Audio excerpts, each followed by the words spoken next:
On last week Friday, the ICJ announced its verdict on South Africa's request for provisional measures.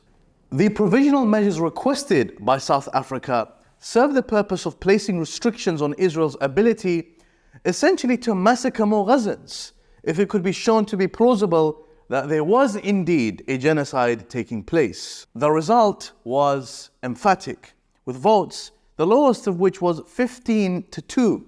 The court ruled that there was indeed plausibly a genocide in place. The magnitude of that ruling should not be understated.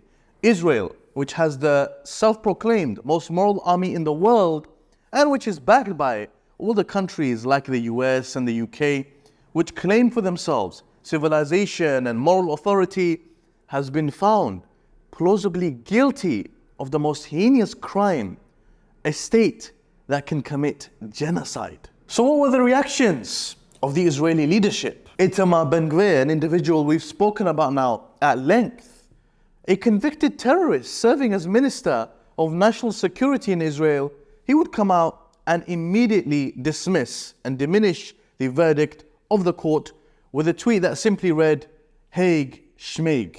Netanyahu would say that the charge of genocide was outrageous and that decent people everywhere should reject it. Is this to imply that despite Israel's actions in Gaza, people should view the South Africans who brought forth the case as indecent? Bizarrely, Yoav Gallant, the Israeli Minister of Defense, who announced that food, water, and electricity would be cut off from Gaza, of all people, would come out after the ICJ ruling and say that Israel does not need to be lectured on morality. The irony is simply blinding.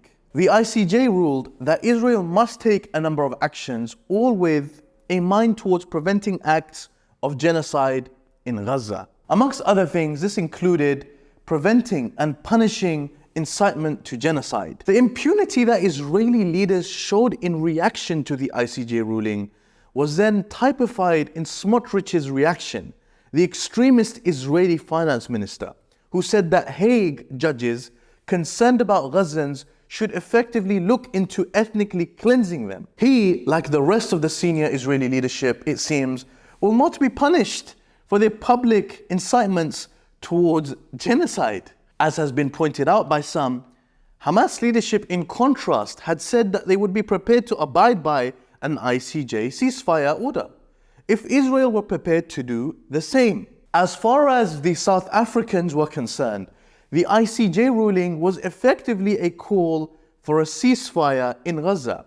This was because the ruling had that Israel should ensure that its military does not kill members of the Palestinian group. Again, the Israelis swiftly ignored this, massacring 174 Palestinians on the very day of the ICJ ruling, according to the Gazan Health Ministry. Unbelievable. So, it seems evident that the Israelis have not paid any attention, any mind to the ICJ ruling. The question arises though, have the Western countries like the United States, like the UK, changed their tones in the aftermath? First of all, let's quickly recap what Western countries were saying before the ICJ ruling. The US rebuked the South Africans for bringing forth what they called a meritless case. David Cameron, who is a PPE graduate, not a lawyer, called the South African case nonsense. Pro-Israeli newspapers like The Economist had said that charging Israel with genocide made a mockery of the ICJ. And the French foreign minister had said that it was morally wrong to charge Israel with genocide. How it could be morally wrong to charge Israel with genocide, but not wrong for them to carry out a genocide, is absolutely baffling. Unbelievable. So now, have the tone switched after the ICJ ruling? In the UK, Keir Starmer has chosen to opt for silence, but the Labour Party suspended the MP for Edmonton, Kate Osamo, for referring to what is taking place in Gaza as a genocide. The Foreign Office would similarly respond to the ICJ ruling by saying that Israel's actions in Gaza cannot be described as a genocide. As for Israel's chief sponsors, the United States of America, John Kirby would double down, maintaining that the case remains meritless and that they have seen no indications to validate the case of genocide. The right number of civilian casualties is 0, but there's no indication that we've seen that validates a claim of genocidal intent or action by the Israeli Defense Forces. Thank you. Laughable.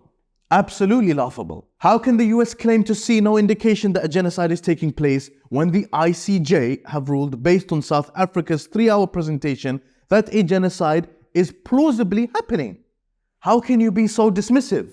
Is John Kirby completely missing his sensory faculties? Was he set to take some medicine in the morning and he forgot to take it? Or is the US doing what it always does, providing cover for Israel's genocidal actions? The fiction of a rules-based order has been thoroughly exposed.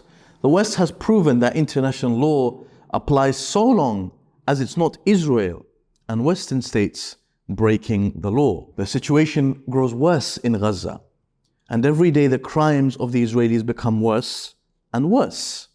All the while nobody, not the governments in power in the West, or even the opposition parties, can bring themselves to speak honestly about the crimes that are taking place before our very eyes. Genocide was yesterday an ugly word, the worst possible thing a state could be accused of. Now, many are claiming this is openly the policy of the West.